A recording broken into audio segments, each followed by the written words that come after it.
제가 여러분들에게 100억 원을 버는 10가지 방법을 알려드리겠습니다.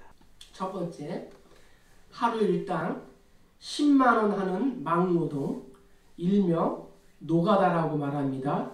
이것을 우리가 약 300년 동안 비가 오나 눈이 오나 바람이 불든 천둥, 벼락, 우박이 떨어진다 해도 끊임없이 계속해서 일하고 돈을 안 쓰는 거예요. 두 번째, 한 달에 10만원 받는 신문 배달을 8,333년 4개월 동안 하는 거예요. 세 번째, 티끌모아 태산이라고 길에 떨어져 있는 100원짜리 동전을 1억 개를 줍는 거예요. 네 번째, 교통카드를 구입해서 10원씩 깎아주는 시내버스를 10억 번 타는 겁니다. 다섯 번째, 은행에 10만원 예금을 하고 1000년 동안 이자를 꼬박꼬박 모으는 거예요.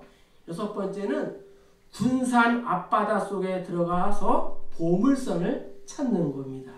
일곱 번째, 책을 한 권 써서 권당 1000원씩 순이익을 남기며 1천만 권을 파는 거예요.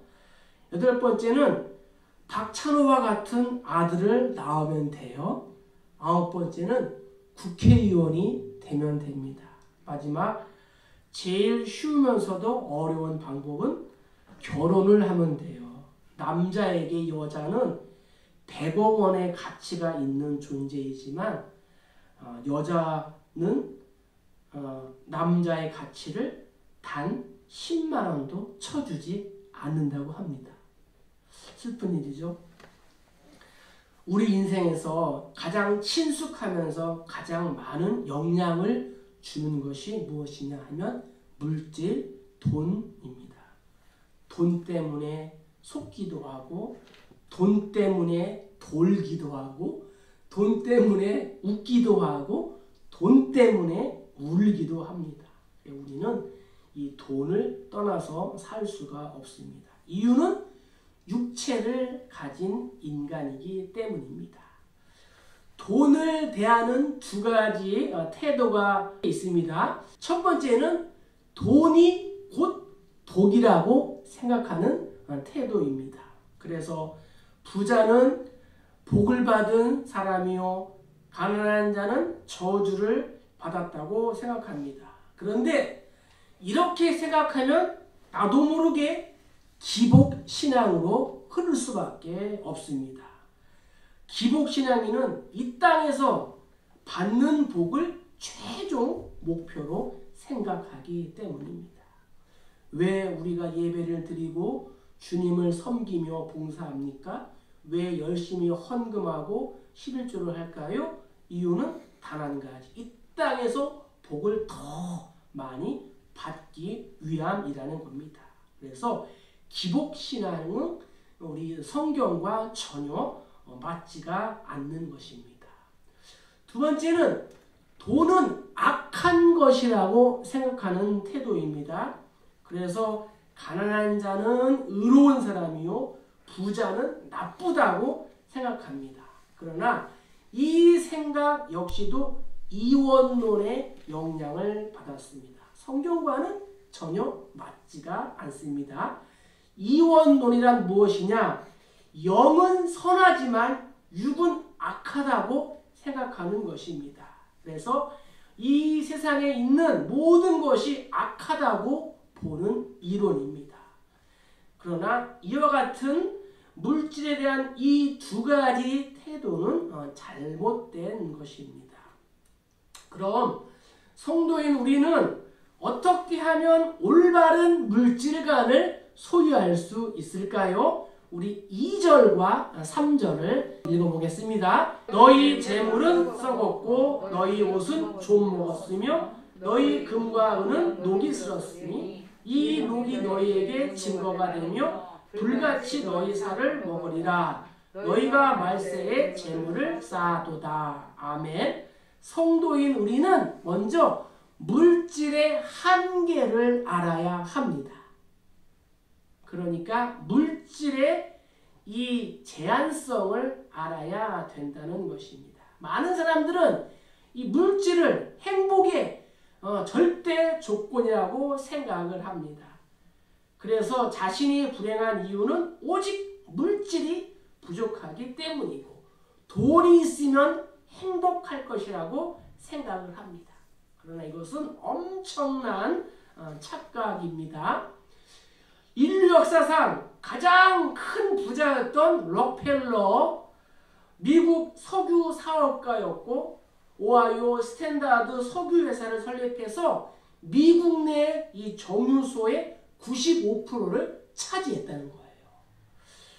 오늘날 지금 이 유가가 또 많이 오르고 있습니다. 휘발유 값도 많이 올랐고 또 경유값도 많이 올랐는데 록펠러는 이렇게 말했어요.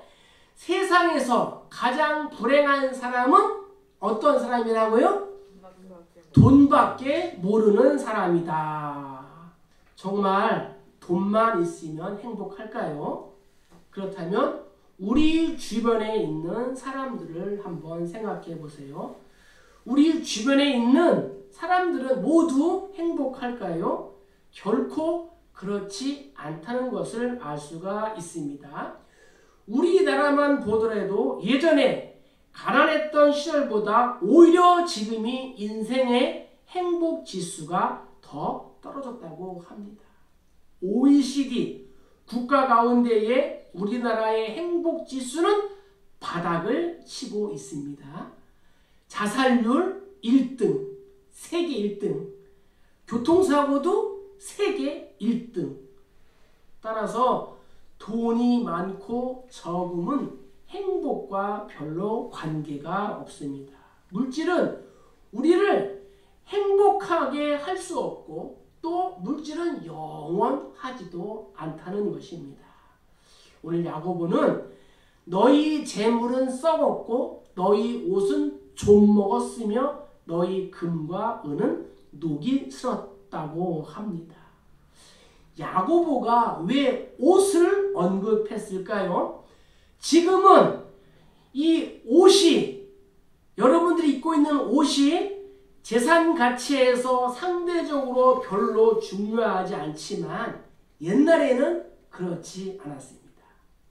옷과 옷감이 재산 축적의 한 방법이었습니다. 그래서 임금이 상을 줄 때 비단을 몇 필씩 내리지 않았습니까? 그런데 옷은 좀이 먹는다라고 합니다. 성경에서 또 금과 은이 녹이 슬었다고 합니다. 그러나 사실 녹이 안 씁니다. 그럼 무슨 말일까요? 세상에서 가장 오래되고 변하지 않는 재물이라도 언젠가는 녹이 슬고 쓸모없는 것이 된다는 의미입니다. 우리가 은행에 정기예금을 넣으면 안전할까요? 보험에 연금을 들면 안전할까요? 국민연금을 들면 안전할까요? 물론 안 드는 것보다는 낫습니다. 그러나 성경은 우선순위에서 그렇지 않다라고 말씀하고 있습니다. 1923년 미국 시카고에 7명의 부자들이 모였습니다. 모든 신문사와 방송국 기자들이 취재를 나왔습니다. 이유는 그 부자 7명이 미국 경제를 움직이고 있었기 때문입니다. 그 자리에 참석했던 한 기자가 시간이 흐르면서 궁금해졌어요. 그래서 약 30년이 지난 후에 그때 모였던 그 부자들의 삶을 추적하기 시작하여 신문에 실었습니다. 과연 이 부자들은 어떻게 되었을까요? 7명 중 2명은 파산 선고를 하여 신용 불량자가 되었고 2명은 감옥에 있고 나머지 3명은 자살로 생을 마감했습니다. 했다고 합니다. 이 일이 우연일까요? 예수님은 이렇게 말씀하셨습니다. 너희를 위하여 보물을 땅에 쌓아두지 말라. 거기는 좀과 동록이 해하며 도둑이 구멍을 뚫고 도둑질하느니라. 오직 너희를 위하여 보물을 하늘에 쌓아두라. 거기는 좀이나 동록이 해하지 못하며 도둑이 구멍을 뚫지도 못하고 도둑질도 못하느니라. 내 보물이 있는 그곳에는 내 마음도 있느니라고 말씀하셨습니다. 우리가 물질에 대한 한계를 깨닫지 못할 때 나타나는 모습이 무조건적인 축적입니다. 물질이 영원하다고 생각하며 무조건 모으려는 그러한 태도입니다. 우리가 물질을 아껴 쓰고 미래를 위하여 저축하는 것은 좋은 태도입니다. 그러나 지나치게 저축하는 사람은 자신의 물질관을 면밀하게 살펴볼 필요가 있습니다.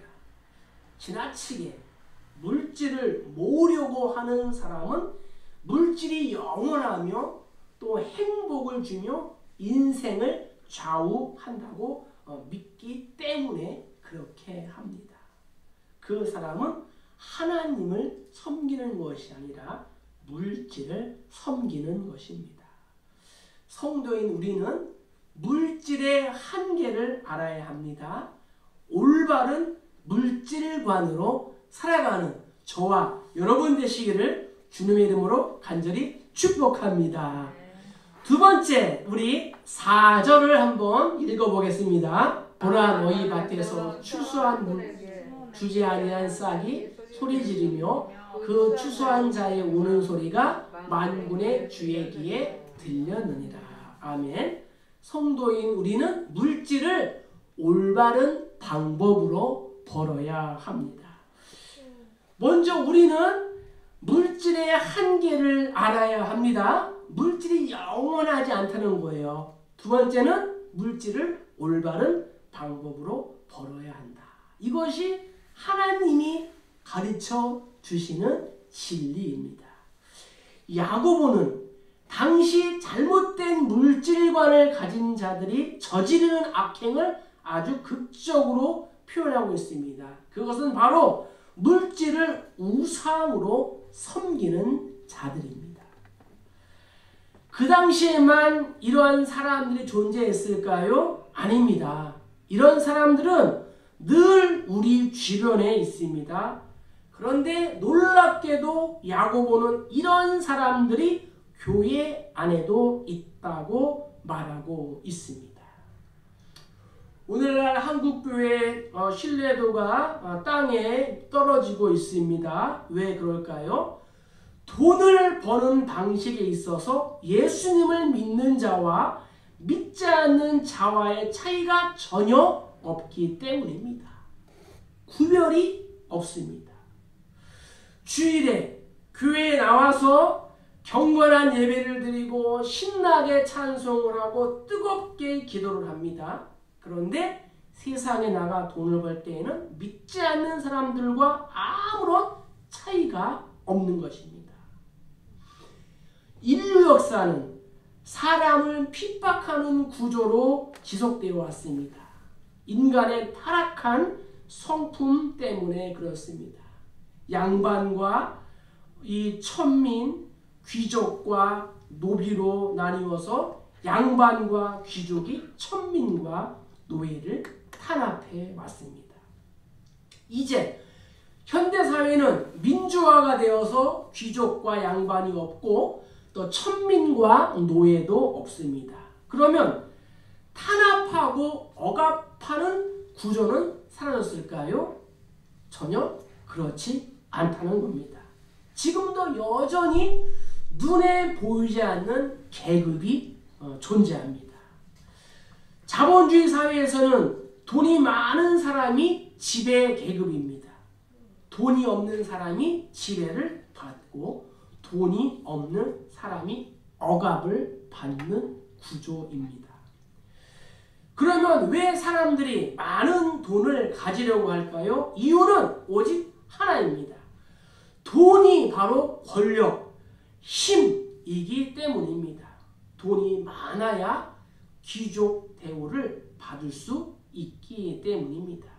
그래서 돈이 많은 사람은 더 많은 돈을 갖기 위하여 수단과 방법을 가리지 않고 재물을 모읍니다. 반대로 가난한 사람은 가난에서 탈출하기 위하여 수단과 방법을 가리지 않고 역시 재물을 모읍니다. 야고보는 물질이 최고라고 믿는 자들이 저지른 악행이 얼마나 심한지 그들에게 착취를 당하는 자들의 울음소리가 하나님 아버지 이 귀에 들렸다고 고발하고 있는 것입니다. 하나님은 어떠한 분이실까요? 하나님은 예배당 안에만 거하시는 분이 아닙니다.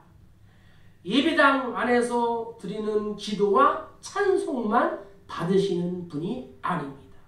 그분은 성도들이 교회 밖에서 사는 삶에 관심이 많으십니다. 하나님은 성도들이 세상에서 사는 소리에 귀를 기울이고 계십니다. 또 우리의 행동을 달아보고 계십니다. 세상에서 어떻게 돈을 버는지도 아주 관심이 많으십니다. 우리는 어떻게 돈을 벌고 있습니까? 정직한 방법으로 돈을 벌고 있습니까? 아니면 부정직한 방법으로 돈을 벌고 있습니까? 근무 시간에 회사와 관련 없는 일을 해서는 안 됩니다. 업무 시간에 성경을 보아서도 안 되는 거예요. 업무 시간에 교회 일을 해서는 안 되는 거예요. 업무 시간에는 직장에 관련된 일을 충실히 해야 되는 거예요. 반대로 여러분이 누구를 고용하고 있으니까 그렇다면 가능한 한 직원들을 후하게 대해 주어야 합니다. 어떻게든 노동을 착취하려고 해서는 안 된다는 것입니다. 성도에게는 얼마나 벌었는가가 중요한 것이 아니라 어떻게 벌었는가가 중요합니다. 내가 돈을 버는 과정에서 누군가의 울음소리가 들렸다면 하나님은 그 소리를 절대 잊지 않으신다고 성경은 말씀하고 있습니다. 내비게이터 창시자인 이 도슨 트로트맨이라는 분이 있었습니다. 그는 물에 빠진 소녀를 건지기 위하여 호수에 뛰어들었다가 소녀를 살리고 자신은 목숨을 잃고 말았습니다. 그의 나이가 57세였습니다. 그가 세상에 남긴 영향력은 매우 대단했습니다. 특별히 그는 미국에 이민 온 독일 후손이었습니다. 어느 날 이 트로트맨은 자신의 이 조상이 궁금해졌어요. 증조 할아버지가 어떠한 분인지 궁금해서 독일로 찾아갔습니다. 당시는 오늘날처럼 교통이 그리 발달하지 못했습니다. 그래서 이곳저곳을 수소문한 끝에 동사무소에 들어가 말을 하자 직원이 자신의 조상에 대한 정보를 주었습니다. 그런데 동사무소 직원이 안 됐다는 표정으로 이렇게 말하는 겁니다. 당신의 증조 할아버지는 광부셨네요. 그의 조상은 노동자였습니다. 도슨 트로트맨은 증조 할아버지의 직업을 자기의 책에 쓰면서 이렇게 기록했습니다. 나는 동사무소 문을 나서며 너무 기뻤습니다. 이유는 이 세상에서 가장 정직하게 돈을 버는 방법은 바로 노동이니까요. 그는 조상이 정직하게 돈을 벌었던 노동자임을 알고 무척 자랑스러워했다고 합니다. 높은 자리에 있고 권력과 힘이 많을수록 부정과 부패를 저지르기 쉽습니다. 잘못된 방법으로 돈을 모으기도 쉽습니다. 그러나 우리가 노동으로 돈을 번다면 결코 부끄러운 일이 아닙니다. 성도는 정직한 방법으로 돈을 벌어야 합니다. 만약 부정직한 이 방법으로 돈을 벌었다면 반드시 회개하고 돌려주어야 합니다. 그래서 삭개오는 예수님을 만난 후 이렇게 말했습니다.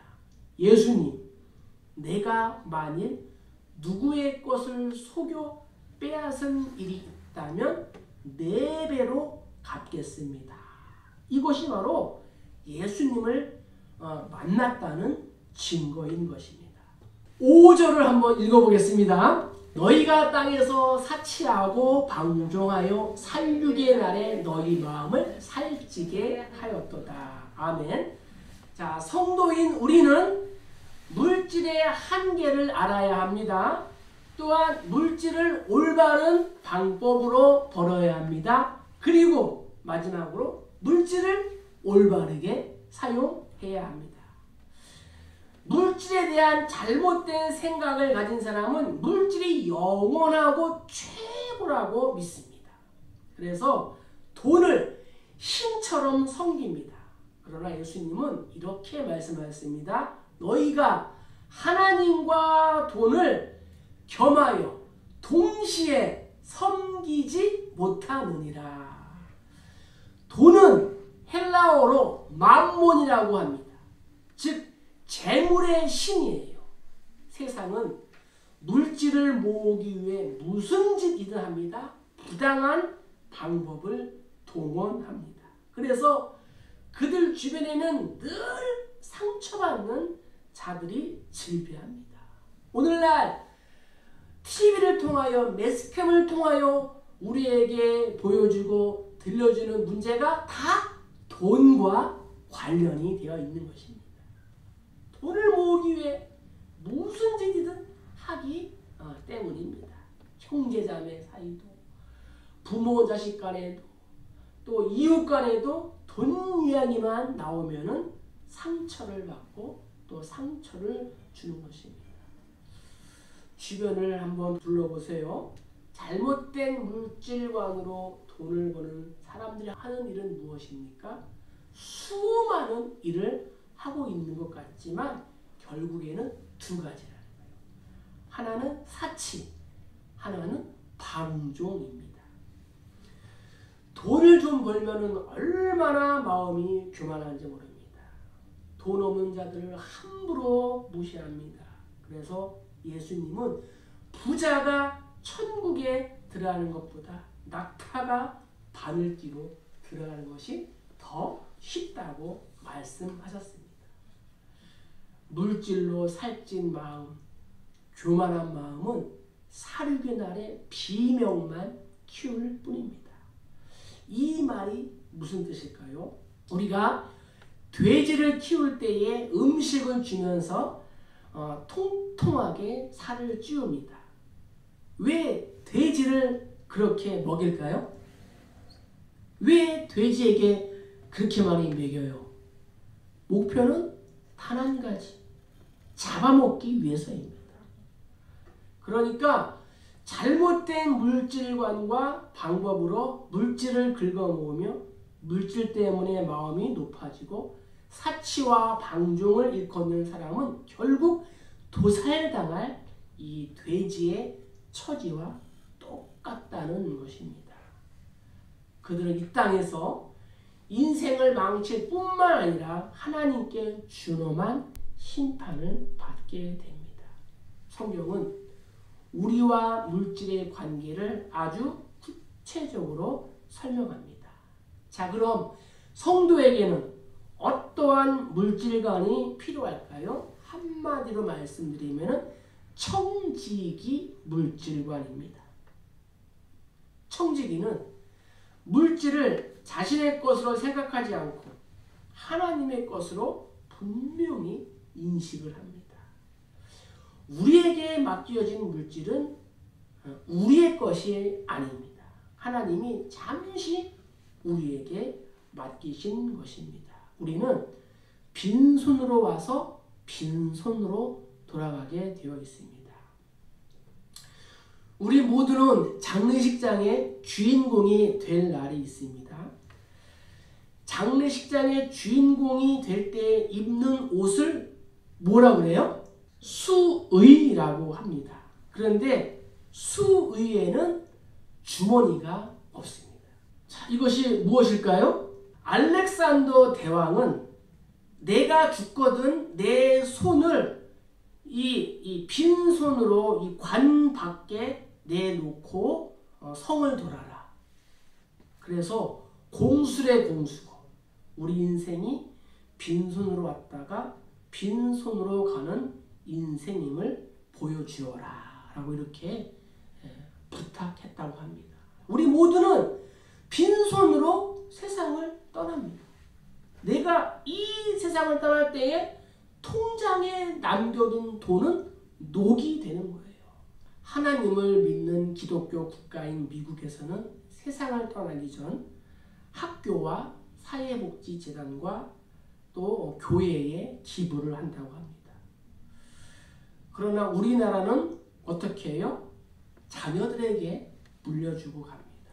이 모든 것이 유교의 영향입니다. 그러니까 부자가 3대, 4대를 못 가는 거예요.